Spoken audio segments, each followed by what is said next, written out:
Welcome to the Art Box, episode 310. This is Steve. This weekend, I drove up to Hyco, Nevada, to attend and participate in the 2025 Basin and Range National Monument BioBlitz. The BioBlitz is a joint project by Nevada Department of Wildlife and the Bureau of Land Management, whereby citizen scientists populate an area and identify various fauna and flora. I want to thank Alicia Stiles, Superintendent for Basin and Range National Monument, and Matt Flores, who is representing Nevada Department of Wildlife. My part in this was counting bats on Friday evening, and on Saturday, we pretty much took a long ride out across the monument to find some pronghorns, which we do, and some other archaeological features. On Saturday morning, we sat down with Matt Flores from Nevada Department of Wildlife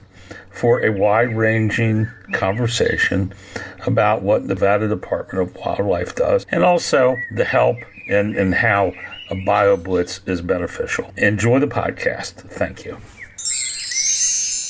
Good day, everyone. This is Addie, your favorite art box researcher from Down Under. Steve thought it might be good if I were to offer the definition of a BioBlitz.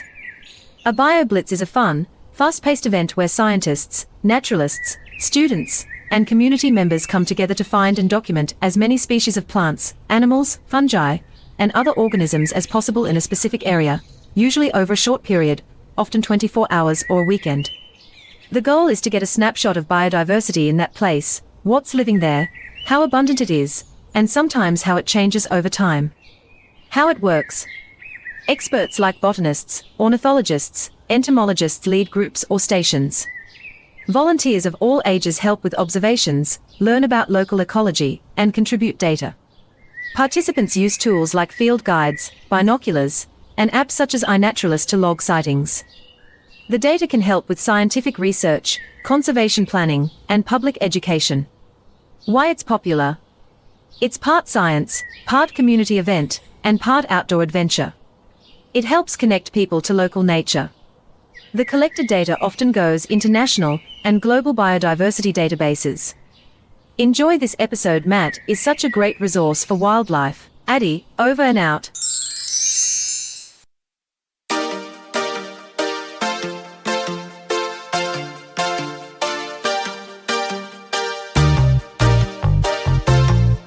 Welcome to the Art Box, your podcast dedicated to exploring the vibrant art scene in Nevada and beyond. Join us as we embark on a journey through galleries, theaters, studios, public lands, and streetscapes, meeting the artists, curators, archaeologists, nature lovers, and cultural influencers who shape our creative community and our world. Whether you're looking for your next cultural adventure, seeking inspiration for your own artistic pursuits, or simply curious about the world of art, tune into the Art Box. Together, let's open up a world of creativity and imagination. Let's dive in. Dreams, what if the night is about you and me? So lift your head up. Lois, thanks for stepping in here. Oh, you're welcome, Lois Steve. Etzel. Lois and I have the biggest site, maybe in all of In Utah? preservation, because our site is 86 miles long. Wow, it's where is it located? Like approximately? Is it Nevada? Transcontinental Railroad. Oh, wow. It's a scenic byway, Oh, cool. and it's the last piece of the original Transcontinental Railroad left Oh, wow. in the United States. No kidding. Yeah. And it's in Utah. Mm-hmm. Cool. Mm-hmm. That's very cool. Yeah, it is publicly interpreted. Is it where the golden spike? Is it? Yes, The gold Perfect. spike's at the end. at the end. Gotcha. Okay. That's, Okay, that's so fantastic. here we are, Basin Range National Monument. Mm-hmm. Matt Flores is here. This is your deal. Well, you and Alicia. It's Alicia's deal. I can't take too much credit for it. It's Alicia's deal. I'm kind of just helping her out. Alicia's amazing. So we're here for the 2025 Basin and Range BioBlitz. A 10th year anniversary, too, for Basin 10th year and Range. anniversary. Mm-hmm. And public lands, it's a National Monument Day. National Yes. Monument. Live monumental, everybody. So, Matt, you want to tell us a little bit about yourself? We'll start off with that. Sure. I'm a wildlife biologist with the state of Nevada's Wildlife Agency. What's called a non-game biologist, which I like to affectionately call the Bats and Rats division, even though that's we've taken that that trademark back. We deal with everything. Another joke I like to make, we deal with everything that's not tasty and not wet. So Okay, I didn't realize there's a division. There's divisions. So the two NDOW biologists that are here today, myself and Joey, are both in the non-game program. So that's why we're trapping bats tonight. Bats and rats, and that's why we're working with another researcher, Lois Merkler, who's doing the small mammals, so taking the other side of that equation. Not that we don't love all the tasty animals like bighorn and mule deer and stuff like that. We absolutely do, because we know that keeps the lights on in our agency, but we also care an immense deal about these smaller, often overlooked, often not as respected, often ones that are approached with that question, why should I care? We care immensely about those animals because Nevada and the Great Basin and the southern the Mojave Desert and the southern Great Basin especially has immense amounts of biodiversity in it. Let me ask you a question about that. Doesn't the population of the non-game animals and reptiles show the health of the game animals? Oh, I mean, isn't absolutely. it all related? Oh, it's an ecosystem, absolutely, and it's like if you have it's like an airplane in a sense. If you take a rivet out of an airplane, the airplane may not fall apart immediately, but you start hammering all those rivets out, eventually the wings fall off, and that's going to affect everything. That's going to affect that airplane pretty immensely. How long have you been with NDOW? I've been with NDOW for 10 years. I started working in the Habitat Division doing their guzzler program. Guzzlers are a water development program, so I've worked on both sides of the equation with pretty much anyone who's willing to work with me. Oh, I think that's a lot of people, isn't it? Everybody loves Matt. People love wildlife. They love ecosystems. I've noticed it absolutely crosses party lines. You get guys who are hardcore conservative that care immensely about public lands and wildlife, and you get guys who are bleed blue and they care immensely about wildlife and public lands. And I think in this day and age especially, we really need to find that common ground. We were at public meetings and we had a senator that was going to take away a lot of public land on the NTTR. And he immediately backed out when he saw that both sides of the aisle were coming out and uniting. So if you really want to shake them in their shoes, that's the way to do it, is to find that common ground. How long have you been in Nevada? I've been in Nevada I'm originally from California, but I've been in Nevada since 2023, so 22 years. And where are you in Nevada? I'm in Las Vegas. I moved to Las Vegas, and I got a family there. My children are now Nevada natives. My wife's a Las Vegas native. So I've definitely gone native myself in terms of Nevada. So you're in the NDOW office now in Correct. Las Vegas? Yes, I am in the NDOW office in Las Vegas. Very cool. That's on Vegas Boulevard? It's on Pepper Lane. Lane? Our old office was on Vegas Boulevard, but we moved into a nice, shiny new facility that isn't 100 years old. Okay. And I remember you guys were the same place that Shippo's at. Yes, that's where the Shippo office was able to take over our old office, which was good because they need more room and we needed more room. We had people all over the southern region. We had an office in Boulder City, office in Henderson, and it was really hard to get that collaborative effort. So now that everyone's under one roof, we're able to have those water cooler talks and all those things that lead to innovation and creativity and cross-pollination. Now, aren't you a supervisor of your division? I am, yes. I am the supervisor of my division. So you're the supervisor of the non-game division. Correct. I supervise, I have a large area because, Nevada's a pretty big state. So I supervise an area biologist in Tonopah, an area biologist in Ely, and then 2 in Vegas. Oh, You supervise, but you also work. Oh, of course I work. Well, here you are. It means I don't get to have as much fun as those guys, but I do get to support them, which is its own kind of fun. And can regular people stop in the office in Las Vegas? Absolutely. It's can open come to in? the public from 8 to 5. We expect people to show up. We have a really friendly counter staff. They'll direct your questions. I'll be there usually if I'm not out doing something, and they can tap my shoulder. And I've come out and talked to people, help them with IDs and stuff. I take phone calls when we do all that stuff. We're very public friendly, and we put a positive face to that. And we deal with the public immensely. I mean, we have boat registration is part of our bailiwick as well. Oh, is it really? Yes, that's one of our bread and butter. So boat registration and tags, obviously, and then people that just are interested in wildlife can stop by and hang out and do things. Oh, that's neat. Thanks. That's good to know. Yeah, no, stop by, hang out. So, can we go back to course. 6-year-old Matt? Okay. Were you coming home with the frogs and lizards in your pockets? And Yeah. Yeah. I had very formative. I mean, I grew up in a pretty urban area. I grew up in Oakland, So it's a Bay Area. It's pretty urban, but kids are going to find wildlife where they can. We used to go to the creek and catch a whole bunch of Pacific chorus frogs, which probably was a no-no, but we used to catch them, catch the tadpoles, and then we'd watch them metamorphosize. I used to go to a summer camp out at the Oakland Zoo, which is sort of my foray. And one of my kind of goofy stories is we had the vet, and he used to tranquilize the animals with a blowgun. So he had this blowgun, and he told us that the baboons would see him walk up with that blowgun, which was a piece of bamboo that he'd hollowed out, and they would go nuts. So, of course, being children, we decided we were going to go cut a chunk of bamboo and go to see the baboons freak out. And we walked over with the piece of chunk of bamboo, and the baboons, of course, started freaking out, bouncing around I think all the females ran to one corner, and the male sort of bouncing around the cage, just doing circles around it. So, yeah, wildlife. We had a great time growing up. Yeah, I had a pet chorus frog growing up that I had for several years, and we had a pet, and I was always flipping over rocks in the yard looking at the salamanders that would show up. So yeah. Yeah, isn't that, that was a great learning experience, Oh, absolutely. And then you went to college and majored in? I majored in environmental studies. Okay. So I was a little more general there. I didn't know what I wanted to do, but I still don't know what I want to do when I grow up. But you're not grown up yet. Yeah, serious. Yeah, sure, exactly. Took me down that path. I thought I wanted to be a chemical engineer at one point for some reason. I don't know why. Well, because my brother friend was a chemical engineer, and he was making like $80,000 straight out of college. That's why. But I decided that would be miserable, so I decided to transfer over to environmental science and do something that I'm a little more passionate about, and that was definitely for the better. What college you go to? I went to UC Santa Cruz. Okay. So go banana slugs. Is that what they are? They're banana slugs. So we're here at a BioBlitz, and we started last night with netting or misnetting bats. Can you tell us a little bit about why you're doing that and how it works? And that was really cool because both Steve and I were there. Okay, well, BioBlitz is really cool because it gets us a lot of eyes out on the landscape. We couldn't, with a team of even 4, I definitely couldn't get this much presence on the landscape with 60 people that are here today.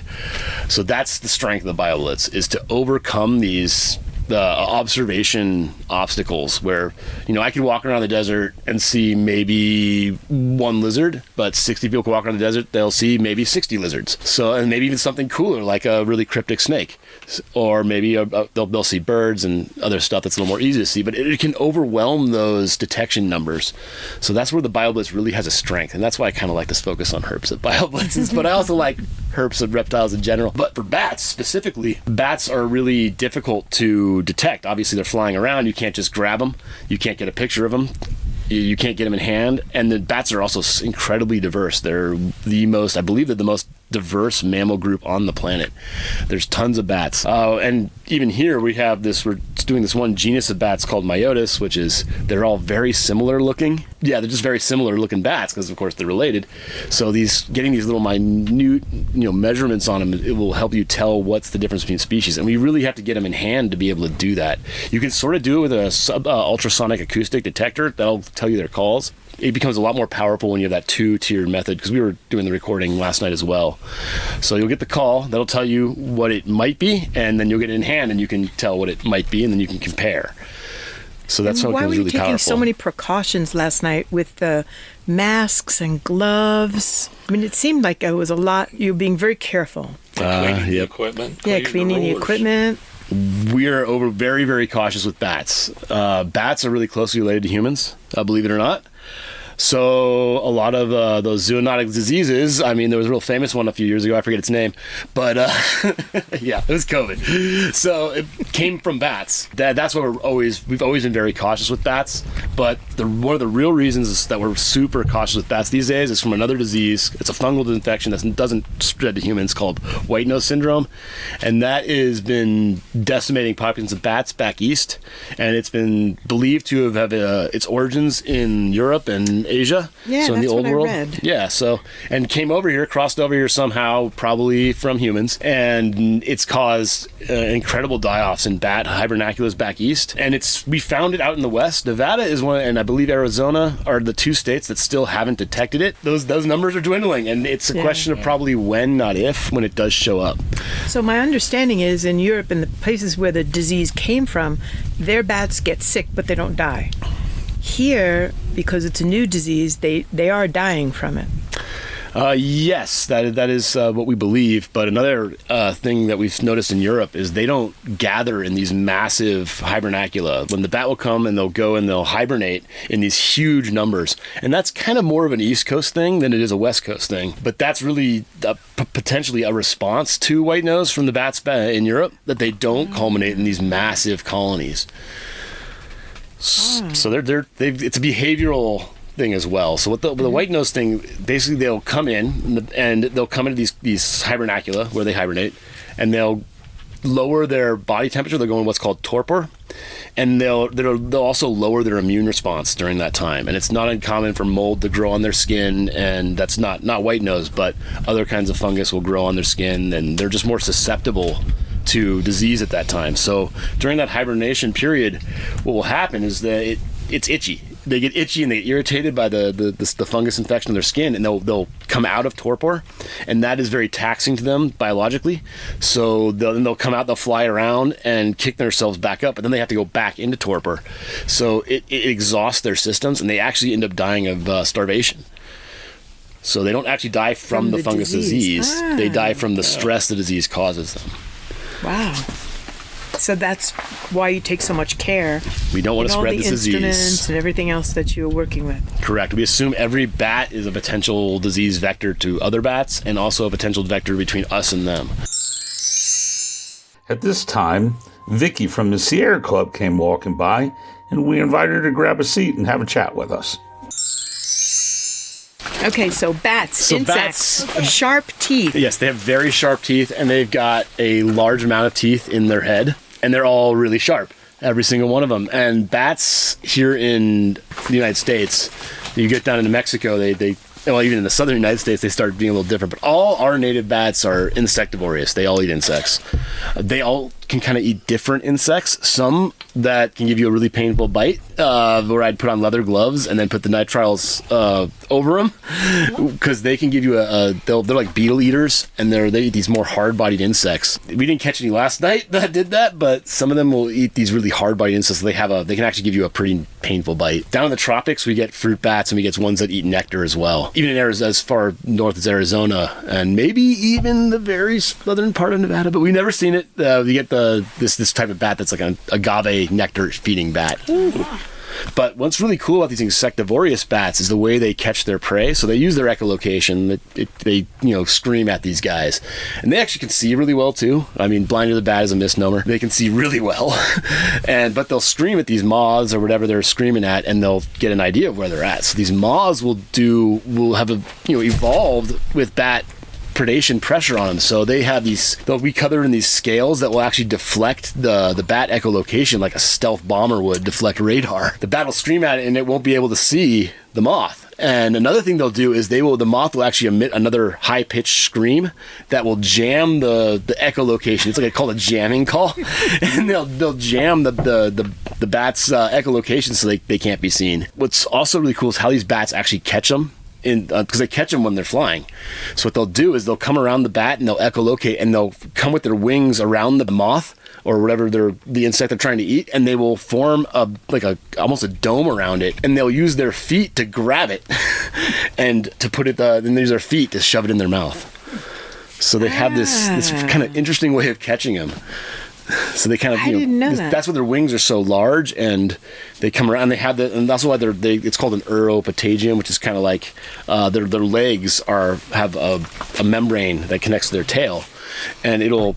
And that opens up and makes it opens up. It's like a net. It's like a butterfly net, sort of, so to speak. Yeah, I think I've seen a video of that before. Yeah, there's videos out there on the internet of doing catching like that. That's what they sort of encapsulate the bug and try to catch it with their feet. Well, if the bug is flying, it makes sense, and the bat is flying, it needs space to capture that insect. But it also has to flap, so it can't. Right, for long. It can't do that for very long. Yeah. Unlike birds, bats have to continuously flap. They can't soar. So otherwise they'll fall, because birds' wings are semi-permeable with with feathers, whereas bats are not. They're skin. If they're also catching insects, they got to do it really fast, right? They have to be quick. Yes. In the midst of a flapping. In the midst of a wing beat, exactly. Wow, that's amazing. So the bats, when you were weighing them last night, seemed to be about, what would you, 6 grams maybe? Yeah, they're light. They're really light. How much would a bat like that have to consume in insects? Like, do they eat a lot of insects? Oh, yes. Like, they're very helpful for people in general and just keeping, cutting down on the number of insects. That's the best pest control we've got. Better than a can of Raid. They eat tons of insects. They do it all for free for us. Mm-hmm. In fact, I know some farmers in the Central Valley of California have been putting out bat boxes because that'll reduce the amount of pesticide they put on the landscape.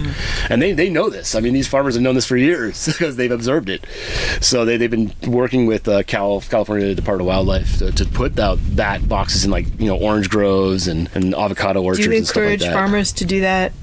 Even if they're just we don't really have the same kind of farming here. No, but like someone a home farm, someone who has just a little garden, or would that benefit them? The bats, bat box. I mean, it could. Bat boxes are kind of, whether or not they use them is kind of tricky, but it could benefit them. So I mean, if there's bat boxes out there on the internet, and you can look up how to do it. We've been putting up bat houses and stuff like that, and that's useful. It would benefit them. It would bring them more sort to the area that you're in. Mm-hmm. But bats are pretty capable of finding their own natural roosts. I mean, they may be hanging out in your house or in the palm trees. They really like palm trees in Las Vegas. In fact, one of the bats, a yellow bat, has expanded its range, we believe, because of palm trees. Very interesting. You said some bats can see. Or all bats? Oh, all bats can see. I mean, unless one that's been, like, blinded. But yeah, they can see really well. I mean, it helps to be able to see. They can see really well. In fact, we don't catch bats that show up early in the evening because they can see our nets. They'll see it, and you'll see them fly right away from it. So they see it. We did see that last night. Yep. Yeah, they see really well. Those early ones that came out. I mean, if you're, birds see really well. If you're flying, you got to be, no one flies blind, right? It's true. I hope not. I hope not, yeah. I've been flying blind for most of my professional career, but... Oh, my goodness. Yeah, all of us. And we had a visitor now who dropped in. What's your name? Hi, I'm Vicky Hooper with Sierra Club. I'm here with the Sierra Club group. Yeah, we've been advocates for new national monuments now for a long time.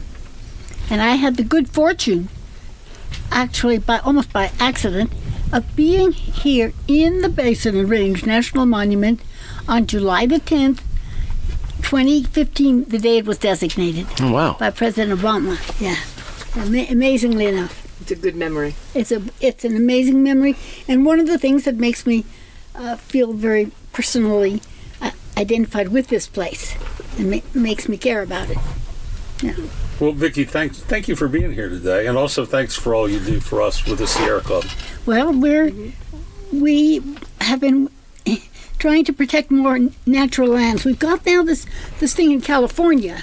Actually, the Nevada legislature passed a resolution for it that we call 30 by 30. You know about that? Mm-hmm. About the effort to conserve 30% of our lands and waters by 2030. In order to get a double whammy benefit, will help mitigate the effects of climate change, because natural lands, if you don't tear them up or disturb them, can sequester a lot of carbon, which we need to keep out of the air. Mm-hmm. And the other thing is, natural lands, if they're not developed and roads put through them and everything, they provide excellent habitat for the critters, as you know, and there's a biodiversity crisis going on with species extinction, and we want to stop that. And the more nature we can protect, the easier it will be to stop species extinctions. Thank you. So that's what we work on. Absolutely. I'm going to give my plug for why we should care on this is, even if you don't care about wildlife, all of our ecological functions you should absolutely care about. I'm not going to kid you and say like the next miracle drug is going to come from the bats we're playing with tonight. However, I will say that many of our miracle drugs do come from a biological origin. From plants. From plants? From Gila monsters. Ozempic. Yep, that's the one I was going for. Ozempic was first. Big story. From isolated from a protein found in Gila monster venom. Yep. So this is important from a scientific standpoint, from an ecological services standpoint, from a human spiritual standpoint. We like to say nature is our support system. And we humans need to pay attention to nature. Absolutely. Yes. Yeah, absolutely. Wildlife connectivity is important. It has to be connected. You just said the word that to me personifies and describes exactly, summarizes the 30 by 30, but you said connectivity. That's the word that it's all about. Absolutely. And that's why Viquame was important. Yeah. That was the last link. That was there. the last piece there. Bashawabi is the name, I believe it's the Paiute name for the cedars, the swamp cedar. It is. I think it is. But you're right about a better name should be found for that. That East Las Vegas. Tule Spring, East Las. Come on, you guys. That's not going to win a lot of friends and supporters with a name like that.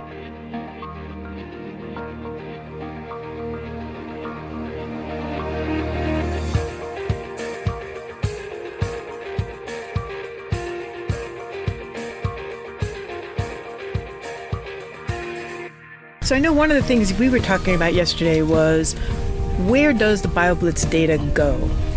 So people who've never attended a BioBlitz, who are just regular citizens like us, we call it citizen scientists, and we collect data which goes to professionals like yourself. And what happens? Like, do you use this data? Where does it go? So the data is stored in a online application called iNaturalist. That's what we've always used, or at least all the BioBlitzes I've been a part of used. And it's a big citizen science database, basically. Anyone can go on iNaturalist and they can take a picture of a plant, they can take a picture of a bird, or record a sound even, and they can load that to iNaturalist. And that gives us, okay, we know that animal was there at that date and at that location. And iNaturalist is actually pretty good if you get good definitive photos. Other people can check it as well, so it's sort of peer reviewed in a sense. Yes. But what that tells us is, okay, that tells us that animal's there on that date, and that animal's there on that specific location, and that helps us refine range maps for species. That helps us look at when breeding season for birds and stuff. That could be, okay, they breed here. It's not as good at giving us, like, saying trend or hotspot data or something, because a lot of it is driven by just where the observers are. That effort is unquantified in iNaturalist, so that it's not able to give us that really trend and data, but it can tell us, hey, these animals are here, this is where you go to see them, and then we can go do a more quantified effort, and we can look into that and try to establish trend. So it's really a rudimentary dive into the data, but it is very useful in telling us, okay, they're here.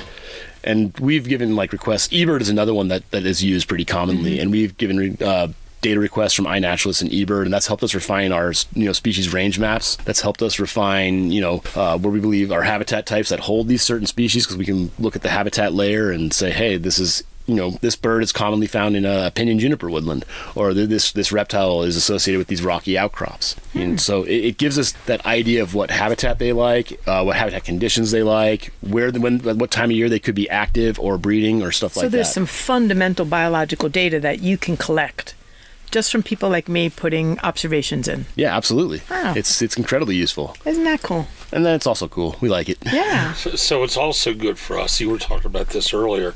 So we're at the BioBlitz, and there's a project, so all that data will go to the project. But we come back here in 3 months. You still want people to make observations on iNatural. Of course. And you still utilize that. It can absolutely be utilized. And you don't have to be doing a BioBlitz to record data on iNaturalist. You could be just out taking a walk. Heck, you could just be leaving your house in the morning, and even in an urban setting, and you see a bird, and like, hey, let me iNaturalist that. And that's useful data. The urban areas are environments, so this runs the gamut. Whatever involvement you want to be in, you can do it. And even if you are just interested in wildlife and you don't need to know how to ID it, just throw a photo on there and someone will help you out. It's pretty quickly too. Yeah, there's people that are just on iNaturalist all day long. Yeah, I get answers of mine. Oh, that wasn't this, Yeah, it's interesting. Which is fine. A lot of the time I don't know. Yeah, it's interesting. Most of the time I don't know. Hey, most of the time I don't know either. It's cool. Oh, that's really neat. So what's next for Matt? What's next for me? Well, we're going to go trap bats. I'm going to go look at herps, catch up with the herp team, go look and see if they can unearth some skinks or something exciting. That'd be great. I'd love to see it. I don't see skinks very often. They're kind of secretive, and they're kind of like, tied to an area, but it'd be really cool to see some. So see some cool stuff is hopefully what's next for Matt. Then we're trapping bats again tonight, and I think we'll be out to help again. That'll be fun. And then bedtime, wake up, clean up, and go back to my day job on Monday. Oh, that's right.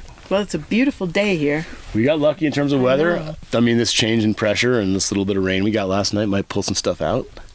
Yeah, because it's pretty clear out here. It's nice and clear. If somebody wanted to get involved in some of these activities, where would you recommend they go to see what NDOW's doing? Go to our NDOW website. We actually have a volunteer portal on there that you can get involved in, and there's all kinds of stuff on there. This BioBlitz, I believe, was posted on there. Our other BioBlitzes are posted on there. We have restoration events that I've been posted on there. It depends on what you want to do. If you want to go out and look at sheep, like bighorn sheep, that we're doing captures, and then we accept volunteers for that. We accept volunteers for guzzler builds. If you just want to get your hands dirty and do something good for the sheep, for the bighorn, you can do that too. If you want to just go out and volunteer with us, it's a great way for us to get our federal funding match, and a great way to get biological data, and a great way to do good things for wildlife as well. The BLM does volunteer events as well. Other local groups like Friends of Nevada Wilderness, or the Fraternity of the Desert Bighorn, or other not-for-profits that do, we work with them pretty closely as well. We work with anyone who's willing to work with us. Yeah, and you have other projects. I think Frank Golden does. He does the drive in Gold Butte for rattlesnakes, right? Yeah, we have a road cruising project that's sort of ongoing. Anyone can get in touch with me and I can help you out. We have some designated routes. We do quantify effort on that, so that's part of it. So basically all you'll need is a vehicle with some decent headlights, and a little those little thermometers we all bought during the pandemic. So you go out, and we have a volunteer portal on, we use NDOW's iSpot for that, or not iSpot, sorry, NDOW's Survey 123. iSpot is a different one on there. And then we have a herp road cruiser data that it's really rudimentary. You just go out, take the start time, whoever's out there doing the observation, the weather, and then you take the road temperature and the temperature off the road. So it's sort of trying to look at that. Well, reptiles may come out maybe attracted to the heat of the road, but they may also avoid roads entirely. So it's one of those questions. But you absolutely can. You can do it whenever you want. Obviously, you got to do it at night, but you can do it during the time of year, which is about mid-March to about mid-October, when it starts cooling off and stuff starts going back into hibernation. But you will see, or potentially to see, snakes doing that. They're super cool, and you have potential to see those nocturnal herps like banded geckos, nocturnal snakes, night lizards, stuff like that could potentially be on the road just hanging out. So you drive slow. I drive about 15 to 20 miles per hour, going real slow with the highs on, and then I pull over with the hazards, and never anyone passes me, and we see herps, and my kids love doing it. So it's definitely an opportunity to get younger people involved, get that next generation of biologists going. So it's definitely something to do. We have, I think, 9 routes across southern Nevada, if I'm remembering my routes correctly. One of them being the Scenic Loop in Red Rock, one of them being North Shore Road down in Lake Mead. That are 2 of the ones I've really focused on. And there's also, if you wanted to do just a road and just check it out and record those data, and even using an iNaturalist or NDOW's Survey 123, you can do both of them. It's okay. Any data is good data, except when it's not. Yeah, right. And then the NDOW website is just ndow.org. It's a pretty decent website. It's easy to navigate, and you can just NDOW volunteer opportunities, and that'll take you right to the volunteer portal. It seems like, if I can, the volunteers are the older people. The professionals who are here are the younger crowd. And it's great to see so many young people involved in the sciences. It's amazing. I'm a scientist. Makes me really happy. Yeah, it really does. Does my heart good to see so many young people so involved in our environment, in our wildlife. Well, everyone loves wildlife. The children love wildlife, all the way up to the elderly love wildlife. That's really universal across humanity, honestly. So it's easy to tap into that resource for volunteers and for enthusiasm in general. But that's a good that you notice that Lois, that the volunteers still seem to be older. So Yeah, it'd well, be, I was helping him sign in. Yeah. if we can get some young people to be volunteers. Young people are. On the weekends, I realize, and this is a weekend. It's hard to do during the week because they're Young, yeah. Young people work. That's one of the advantages the older sometimes have. Young people also have young people. So, right. Of course, you have families and you gotta kids bring get them out. involved in stuff.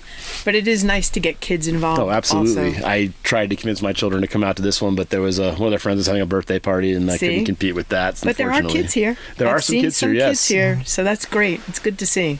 Yeah, it was the little girl last night. Lila, yeah. Well, she was into it. Yeah. Really? Well, her dad's a bat biologist. Just kind of cheating, but Oh yeah, she knows all about the bats. But I like when you guys were down there with the hunter that was putting the camera up, and you guys had finished telling him. I was on the other side of the tree there, and she said, "And don't you mess any of our stuff up." This little girl, 10 years old or 7 years old, telling that guy what for.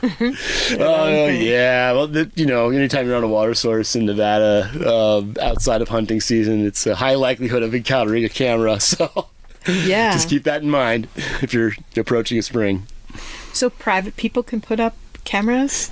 Anyone can put up a trail camera outside of hunting season. There are some restrictions on myself, state of Nevada employee doing that. Yeah. If I were to, want to go hunting, I can't put up like trail cameras as a state of Nevada employey and then use that to my your advantage. Yeah, to my advantage. Right.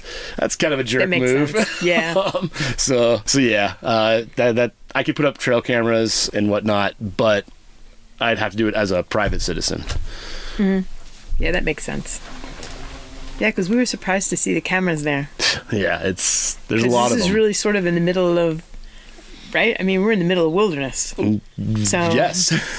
Yeah, there's like, where did that guy come from? And then He was from cameras. Alamo. Well, hunters, you get that tag, you get it, and we just announced the draw not too long ago. Oh. You get that tag, you get pretty fired up. So he's probably chomping at the bit to get those cameras out there to see what's out there and to find that that big buck. So yeah, it's That's what that exciting. was. That's exactly what he does. I know when I had a tag a long time ago, I was very into scouting, and scouting was more enjoyable than actually hunting. So. Because then you can see what's out there. Well, you see what's out there. You see some really cool places. You get to learn an area, normally most people would just ignore. I had a tag in the Monte Cristo range out near Tonopah, and I probably would not have gone there just hiking around if I didn't have a tag or a reason to be out there. But when I did, I hiked around, and it was a really cool spot. The geology out there was amazing. I mean, I saw lots of sheep. I saw lots of pronghorn. Yeah, it was just a really cool outing. So in your role, do you get to see a lot of the state? I get to see a lot of the southern portion of the state. Southern. Okay, so you don't go up north very often, or there's other people up there that do. Okay. I have jurisdiction over the southern half of the state. So you really know the southern half of the state. Correct. Yeah. Once you start getting up to past White Pine County, I start to get a little foggy. But I've been up to the Ruby Mountains, and the northern part of the state is beautiful. So don't overlook the northern part of the state or the southern part. They're both stunning. Nevada is a pretty splendid little trapezoid here. We got. It really is. I'm very amazed at the wonderful places we have here in the state. Shh. Oh, sorry. Oh yeah, be quiet. We didn't want to let that out. Yeah, that's true. I'm certainly glad I moved.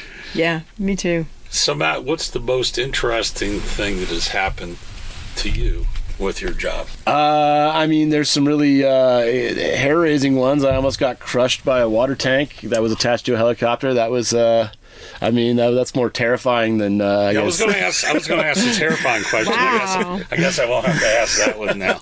Well, I mean, exciting wildlife. I've seen snakes being snakes and making more snakes. One of the really cool ones, I saw 2 desert tortoises. I was out mountain biking, and I was in a really extreme mountain biking trail where I would not expect to see 2 desert tortoises, and I just stopped taking the view because I'm on the edge of a cliff. And lo and behold, there were 2 tortoises having a grand old time, just maybe 2 feet away from where I stopped. And I wouldn't even noticed them had the male not hissed at me. Oh.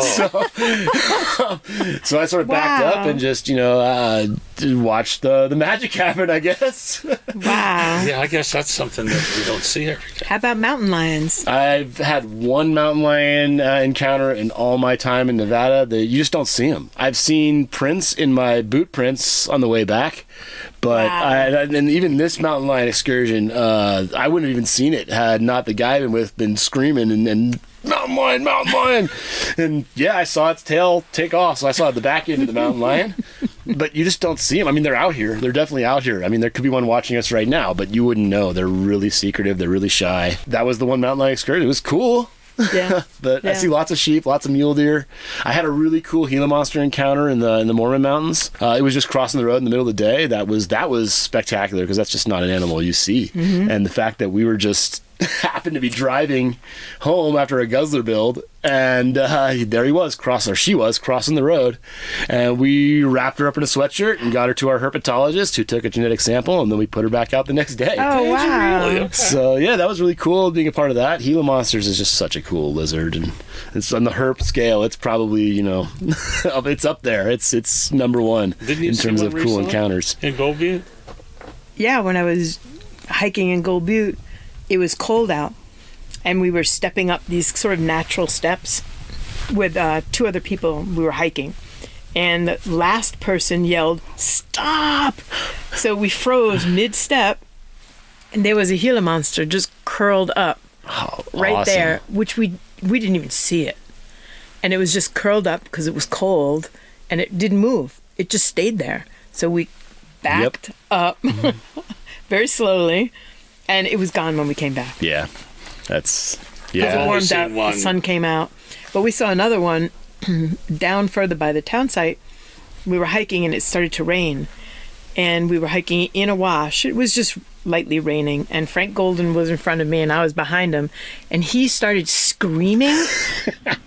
And, of course, I'm like, what? And sure enough, there was a Gila monster sitting, shoulder level on the bank. And it was just looking at him. And he had turned and looked at it and was like, ah! Yeah, of course, he backed up. It backed up and kind of ran into the bushes.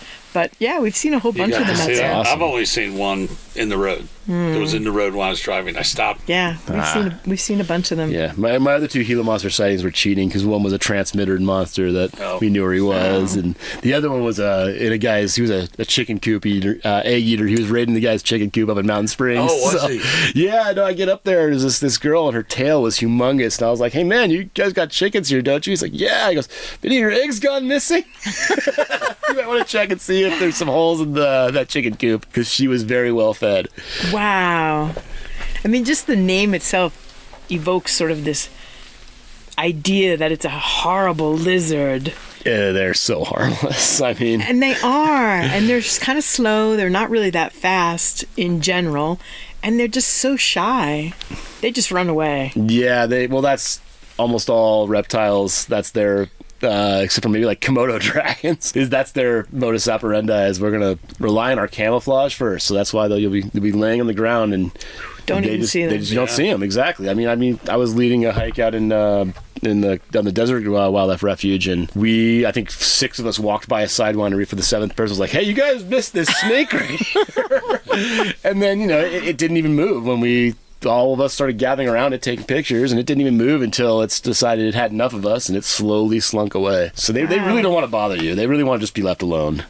Yeah. But they're super cool. I mean, Gila monsters are such a cool treat to see just because they're beautiful animals first, and because they're just so rare. It's. Are they an endangered species here in the state? They're endangered on the state endangered. Well, they're state protected. We don't have a state endangered list.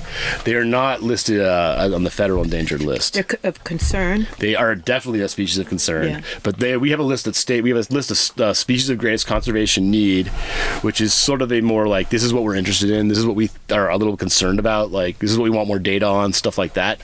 Versus the state protected, where we this is protected because we know that this is a population of animals that if there was development or something like that could become endangered in the future. So collecting data on those kinds of observations would be very helpful. Absolutely. And what's on that list that would be Yeah. For reptiles, Gila monsters are state protected. Desert tortoises are state protected. They are also federally endangered. We have the Mojave fringe-toed lizards are state protected, and we have the Shasta and Sierra alligator lizards are both on that list, just because they're right on the edge of the state, and those edges of where they are on the edge of the range is where speciation happens. It's where they have these different behaviors. For example, the gilded flicker is another one that I like to bring up as an example.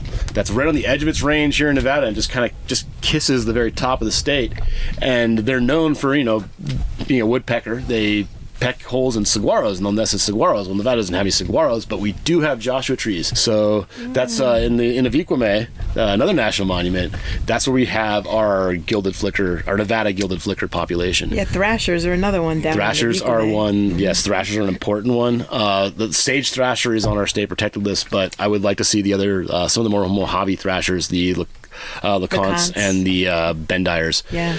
Bendiers. I always mispronounce. Yeah, Bendiers. Potato. Yeah. So I'd like to see those added to our list, just because they have been trending downward. Pinion jays would be another one that might be coming on our list as well. I know, I've heard that recently. They've been trending downwards. It's when we notice these precipitous declines, and we're good at noticing these in birds, not so much in other animals, because birds are easily observed, and we have a lot of people out there observing them, and we have also these breeding bird routes that we do that has given us some pretty good trend data on what the population trend is doing. So we've noticed these in recent years for pinion jays, looking at them, a kind of precipitous, I think almost 80% decline in the last Wow. Yeah, in the last I think 20 years or 30 years. So that when we do that, that's something that we should definitely pivot towards, and they're up for listing. They're being reviewed right now, so they could be an endangered species in the future. We're hoping that doesn't happen, that we can do recovery efforts to keep them off the endangered species list, like we did with sage grouse when that was petitioned. Oh yeah. So the specter of petitioning does seem to trigger a lot of environmental actions for these guys. Right now we're looking at for pinion jays, we're doing refining a protocol to address those guys a little bit better, to get project proponents and stuff able to do a very uniform protocol across the whole state, so we get something a little more robust in terms of our data set. So that's the first step, and then recovery actions for them, protecting those nesting sites, and I'm looking at pinion jays as a microcosm here. Protecting those nesting sites, protecting those important features. Looking at pine nut production as well would be another part of the equation. Pinion jays are very tied to pinion pines.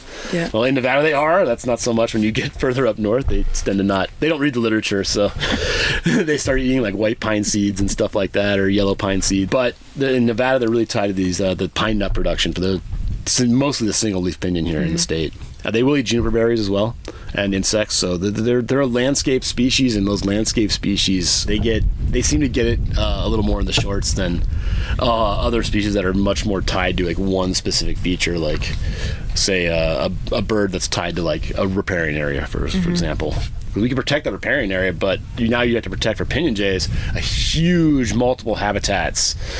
So a huge area that contains caching areas, that contains nesting areas, that contains foraging areas.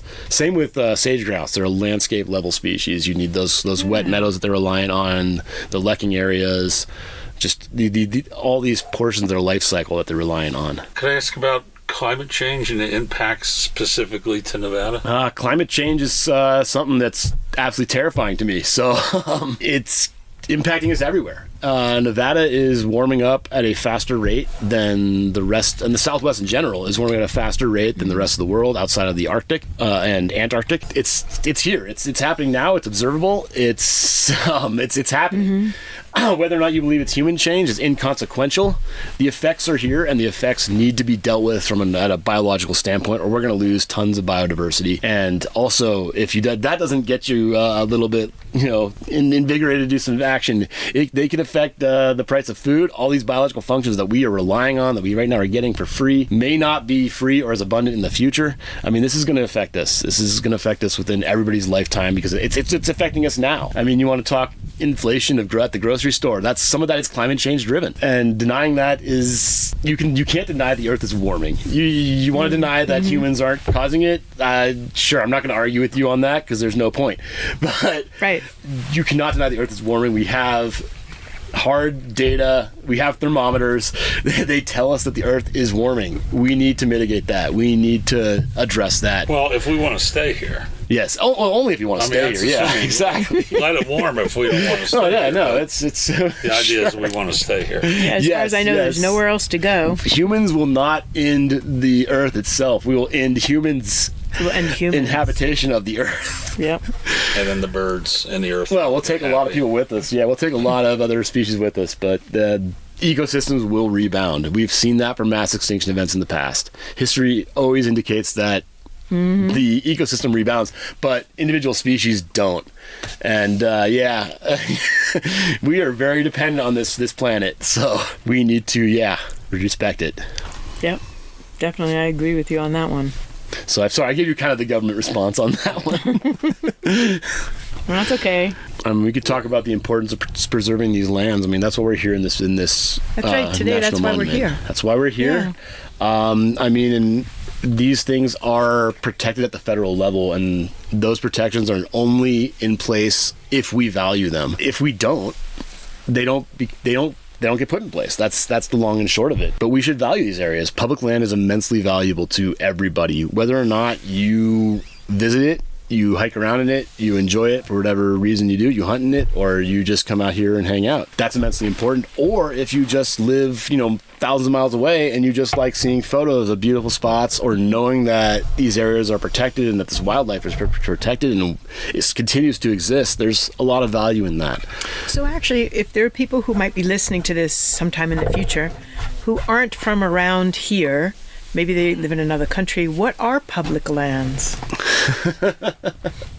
Okay, yeah, good question. So, public lands are owned by the American people. This land, the owner of this land that we're in now is owned by the American people. I am an owner of this land, you are an owner of this land, and it is protected because of the good people of this country. Have allowed it to be open to the public. There are some restrictions. You can't go out and just like drive your bulldozer through anything and build your house out here, but you can come out here and camp out for 30 days. You can come out here and visit it anytime.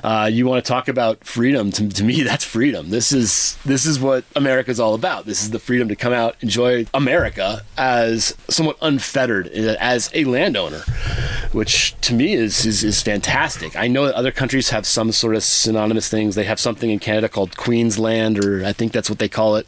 I'm not as familiar with it, but it's a similar concept, and it's fantastic. It's freedom. It's what it is. It's America the beautiful. These lands, then public lands, are supposed to stay undeveloped in their natural state so people can come out and enjoy them. Yes and no. Oh, okay. So public lands is also, this is protected as a national monument, but other, say, BLM lands are public lands. They're leased to mining, they're leased to ranching, they are leased to industry. Solar development is happening on our public lands. So that's why our public lands are, we own them, and you are the landowner. And if you value conservation, you have to make your voice heard. Like, hey, I'm the owner of this land, and I value it for this reason. Because other people say, hey, I'm the owner of this land, and I value it for ranching, or I value it for mining, which I'm not coming down on anybody, but it's definitely a different use. So you need to sort of make your voice clear on this, that you value it for conservation. And you mentioned Bureau of Land Management. So they don't own the land. No. So sometimes there's a misconception that U.S. Fish and Wildlife or Bureau of Land Management or National Park own that land. That's why I really wanted to just say, what is public land? No, public lands, Park Service, every national park is public land, and it's owned by the American people. It is managed by the Park Service. BLM land is managed by the BLM. Yes, it's just managed. Fish Wildlife, so it's managed by. Yes. Even state parks then would be the same thing. They're owned by the state. No, state parks are technically owned, and then owned by I don't think they're technically public lands in the same sense. They're owned by the state. Owned by the state. Yeah, okay. They are actual state property, but they are still open to the public, and they're designed to be visited. And so there's a little bit of a difference between a state park, let's say, and publicly owned land. Correct. And in Nevada, I think something like 80% of the land is publicly owned. So this is the paradise in terms of public land ownership here, this state. I think maybe Alaska might rival us in that, but you can't compare yourself to Alaska because they're their own animal when it comes to states. Utah a lot as well. One of the sad things, and I grew up back east, you grew up back east, but every summer you would go off to Alaska on this trip. So you knew about public lands before I did, besides Smoky Mountains and things we would take a 1 week camping trip to. I feel sorry for a lot of the people who, well, maybe it's a challenge to get them. They hear this public land thing, but they really have no idea. They don't get to come out here and spend the night in the quiet. And even kids in Las Vegas, there's probably some who have never. I'm sure there's a lot who have never seen the Milky Way. And it's a lot. How can you get? You need to get these people out here, for them to support it. You're absolutely right. I mean, I work with all comers, and I was working up at the Mount Charleston, and we had an inner city church group that came out, which was really great. But some of those kids, one of the questions one of those kids asked me was, did you guys plant all these trees? Because he had never seen trees outside of a park setting. So, I mean, he'd never seen a forest. That. Yeah, I could see a kid saying that. And it was eye-opening to not only to him, but to me, that this is, I'm an urban kid too, but it was eye-opening to me that I don't think he'd ever been up to Mount Charleston. He'd never seen a forest. So, getting these people out, get them out, or they won't experience it. Yeah. So people can have the concept of public land, but to visit public land is really an experience. Yeah, absolutely. It really is. And we are very much so fortunate here in Nevada to have a abundance of public lands. Well, I think that's why a lot of us are here.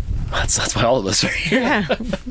Yeah. Just looking around at where we are right now, we're just sitting in the most amazing setting, and it's too bad people can hear us, but they can't see where we're sitting. Oh, this place, Basin Range National Monument, is really special to me because it's right on the transition zone between the Mojave and Great Basin.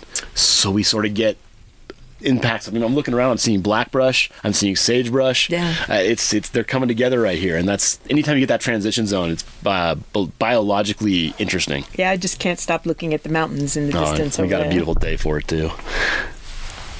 Yeah, we do have some dark clouds coming over. That's good. Oh yeah, because we had absolutely no clouds this morning. I know. We said that on the way down. Yeah, that is good. Actually, we got a little breeze going right here now.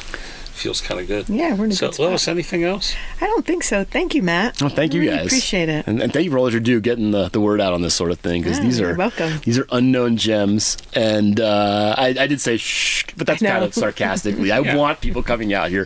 I want people enjoying their public lands. Yeah, and thank you for everything you do with NDOW and thank you for letting me do do it. Showing up here on weekends and don't tell my boss, but if I wasn't getting paid by the state, I'd do it for free. I'll cut that out.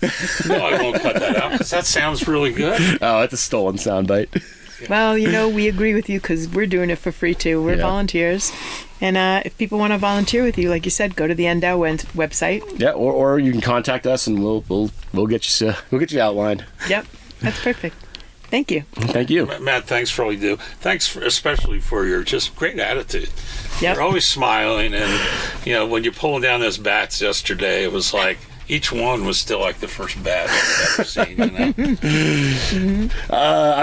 I'm not as experienced in bat handling. That's sort of a more recent part of my career. So some of those were the first bats, first species of bat I pulled out of that. So it's easy to get excited about wildlife. It really is, and unless you're having a rough day, and I guess there's lots of ways you can have a rough day out here, but it's hard to have a rough time out here, and hard to have a bad day, in my opinion. I would agree with you. All right, Matt, thank you very much. Thank you. Thank you. And look forward to the rest of the... Oh, yeah, we'll go trap some bats tonight again, so it'll be awesome. Go bats. Okay. And Lois, thank you. You're welcome, Steve. Thanks for having us.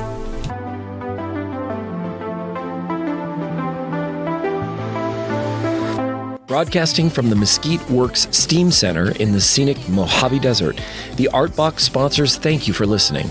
You can find us on Spotify, Samsung, iHeartRadio, Podchaser, and Amazon Music. Please subscribe so you don't miss an episode.